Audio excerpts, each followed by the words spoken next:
आप लोगों ने जो सवाल तजियाकारों के लिए भेजे उनके सामने रखते हैं। इरशाद भट्टी साहब, आपसे सबसे पहले सवाल करते हैं।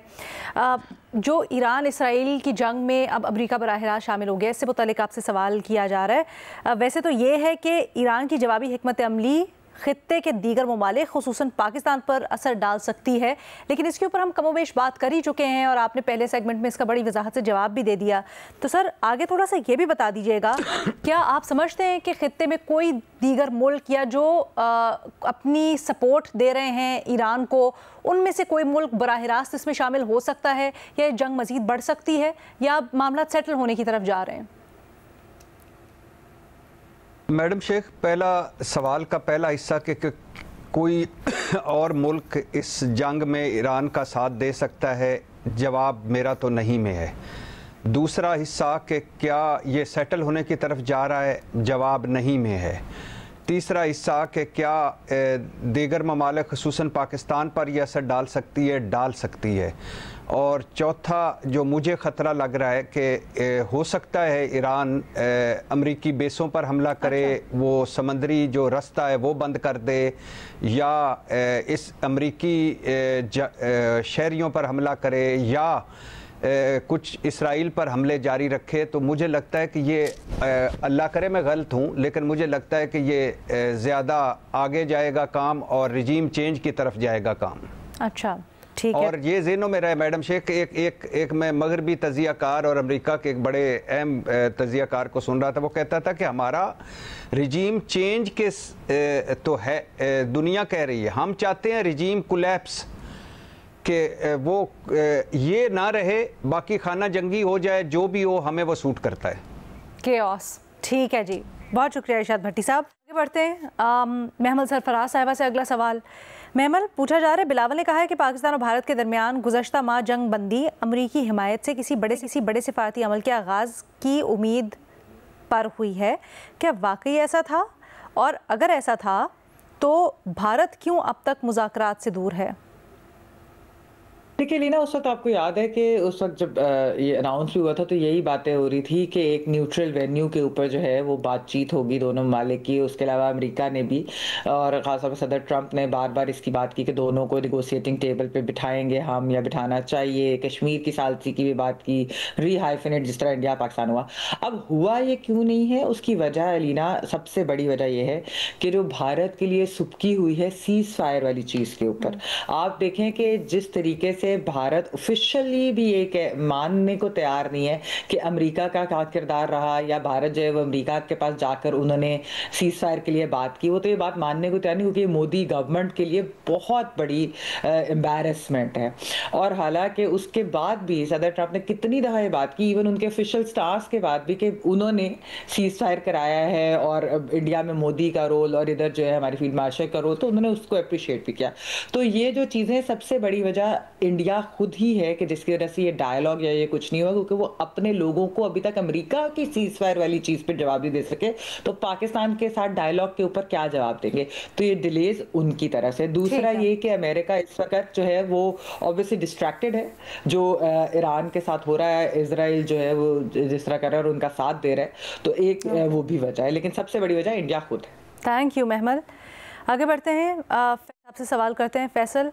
ये जो ख़बरें आ रही हैं, बल्कि अब तो ये ख़बर आ गई है कि मंजूरी दे दी है आबनाए हॉर्मुज़ बंद करने की ईरान ने। ये बताएं, अगर ऐसा होता है तो ममालिक के ऊपर दुनिया के इससे क्या असर पड़ेगा, और जो असरअंदाज ममालिक होंगे इससे बच कैसे सकते हैं? अच्छा, मेरा ख्याल है कि ये सिर्फ दबाव डालने के लिए मंजूरी दी गई है, क्योंकि उसको प्रैक्टिकली बंद करना अभी मेरा ख्याल है ईरान के अपने मुफाद में नहीं है। आपको पता है कि ईरान के ऊपर सैकड़ों पाबंदियां हैं, कोई 2500 के करीब सैंक्शंस हैं, और उन सैंक्शंस की वजह से, पाबंदियों की वजह से उसकी इकॉनमी का बहुत बुरा हाल है। और उसका इस पाबंदियों के बावजूद उसकी 82 to 83% जो एक्सपोर्ट है उसकी पेट्रोलियम गुड्स की, वो आबनाए हुर्मुज़ के रास्ते से होती है। सो अगर वो ये रास्ता बंद कर देता है तो बेसिकली अपनी 82-83% एक्सपोर्ट को वो खुद बंद कर रहा है। लिहाजा ये इतना आसान नहीं है कि उसको बंद करे। वो करेगा ज़रूर, लेकिन उसको आखिरी रिजॉर्ट के तौर पर इस्तेमाल करेगा, जैसे कोई मुल्क जब बिल्कुल जिसको आप आप ऐसी जगह पर लेकर जाते हैं कि उसके पास अब जवाब देने का कोई रास्ता बाकी नहीं बचता और बिल्कुल उसको अपना इख्तिताम नजर आ रहा होता है, तो आखिरी बंदोबस्त के तौर पर वो ये काम करेगा जिसकी कि उसने इजाजत ले ली है। फिर ये जी इसके लिए बहुत अहम है क्योंकि दुनिया का जो जो क्वार्टर है इसका एनर्जी प्रोडक्ट्स का, गैस और क्रूड ऑयल वगैरह, 1/4 वो इसी रास्ते होकर जाता है और इसमें वो ममालिक शामिल हैं जिनके ईरान के साथ अच्छे ताल्लुकात हैं। तो अभी इजाज़त देने का मतलब ये है कि उसने एक दबाव डाला है अरब ममालिक पर भी, अमेरिका पर भी, कि आप ये ना करें क्योंकि आप हमारी रेंज में हैं।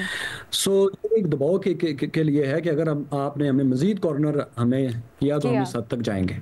अच्छा फैसल, ये भी बता दीजिएगा आप क्या एंटिसिपेट करें अब ईरान का जवाब क्या हो सकता है? क्या अमेरिकी बेसिस वगैरह को टारगेट किया जाएगा और अगर ऐसा होता है तो उसके रेप्रिकॉशंस? आपकी आवाज़ नहीं आई, ज़रा दोबारा बताएं। फैसल, आप क्या तवक्को रख रहे हैं कि अब ईरान का जवाब क्या हो सकता है अमेरिका को? क्या जैसे अंदाज़ा लगाया जा रहा है कि अमेरिकी बेसिस को, शहरियों को निशाना बनाया जाएगा, वही होगा या फिर कुछ और?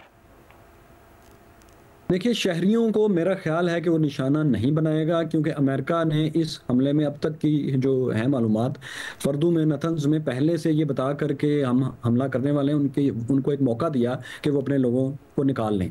लिहाजा मेरा ख्याल है कि 2020 में जब इन्होंने कासिम सुलेमानी को मारा था तो ईरान ने एक बहुत बड़ा बैराज फायर किया था मिसाइल्स का, और वो उसमें भी उसने इनको पहले बता दिया था। तो अब भी ये कोई इसी किस्म का अटैक करेगा नॉन काइनेटिक, जिसमें वहां जाने तो ना जाएं लेकिन इसका एक रिटेलिएशन हो जाए, इसका एक डेटरेंस हो जाए बेसिस के ऊपर ही, और फिर अमेरिका उसको लेकिन ये कोई ना समझे कि ईरान नहीं करेगा, वो हर सूरत करेगा। अच्छा, और फिर उसका रेप्रिकॉशन भी होगा अमेरिका की तरफ से, उसकी रिटेलिएशन भी आएगी? वो डैमेज असेसमेंट पर होगा कि वो डैमेज असेसमेंट करेंगे कि अगर इतना डैमेज है कि इनको जवाब देना पड़ेगा तो दे देंगे, वरना 2020 की तरह बस कहेंगे, जरा कपड़े झाड़ के कहेंगे ये तो कुछ भी नहीं था। मतलब एस्केलेशन के बाद फिर आप डी एस्केलेशन एक्सपेक्ट कर रहे हैं? देखिए, अगर तो जिसको हम वर्ल्ड वॉर कहते हैं ना, वर्ल्ड वॉर वो होती है जिसमें एस्केलेशन कंट्रोल जो है दोनों के हाथ से निकल जाता है। अभी तक ये कंट्रोल अमेरिका और ईरान ने अपने हाथ पे रखा हुआ है। अगर ये किसी भी रिटेलिएशन में या अटैक में ये कंट्रोल एस्केलेशन का कंट्रोल खो देते हैं तो फिर हम सब फ्री फॉल पे होंगे। सर वो पैमाना क्या है? वो कंट्रोल खोने का पैमाना क्या है? मतलब क्या है? पैमाना ये है कि आप दूसरे को इतना ह्यूमिलेट कर दें, इतना नुकसान पहुंचा दें कि उसके पास जवाब देने का कोई चारा ना रहे। मिसाल के तौर पर जब पाकिस्तान ने इंडिया के 6 तैयारे गिरा दिए थे, 5 या 6, तो उसके बाद पाकिस्तान के पास मौका था कि वो भागते हुए दुश्मन के पीछे से भी फायर करके उनके मजीद तैयारे गिरा दे, लेकिन पाकिस्तान ने उनको स्पेस दी। फिर इंडिया ने जब अटैक किया तो उसने आपके रनवेज पर अटैक किया, आपके जहां पर सोल्जर्स बैठे हुए थे वहां पर अटैक नहीं किया। यानी उसने भी एस्केलेशन को कंट्रोल में रखा, आपको इतना एम्बैरेस नहीं किया कि, और ना आपने उसको किया कि दोनों के पास ये चांस ही खत्म हो जाए कि हम हमला ना करें। ये इंटरेस्टिंग बात है, इंपॉर्टेंट बात है। बहुत शुक्रिया फैसल वड़ाइद साहब। सलीम साफी साहब, ये सवाल है कि क्या ऐसे में सिफारती हल की कोई उम्मीद बाकी नजर आ रही है आपको? दुनिया उम्मीद पे कायम है और बतौर मुसलमान हमें मायूस नहीं होना चाहिए, उम्मीद रखनी चाहिए, लेकिन इमीडिएटली मुझे कोई हल नज़र नहीं आता। सर, ये जो डोनाल्ड ट्रंप ने रिवायत कायम की है, एक चीज़ कह के दूसरी चीज़ करना, ये सिफारतकारी के लिए कितनी डैमेजिंग है? क्या ये नया नॉर्मल है और सिफारतकारी के ऊपर अब कोई भरोसा नहीं करेगा? नहीं, ये डोनाल्ड ट्रंप के लिए भी ख़ुद नुकसानदेह है कि फिर उनकी बात का यकीन नहीं किया जाएगा। हालांकि वो अमेरिका के सदर है कि एक तरफ तो ये था कि वो मुज़ाकरात कर रहे थे ईरान के साथ और उधर से इज़राइल ने हमला कर दिया, तो बजाय इसके कि वो इज़राइल को कंडेम करते उन्होंने ईरान को कंडेम करना शुरू कर दिया। और दूसरी मर्तबा अभी उन्होंने 2 हफ्ते का कहा था और अगले दिन उन्होंने हमला कर दिया, तो इससे उनकी क्रेडिबिलिटी ख़राब हो रही है। ठीक है।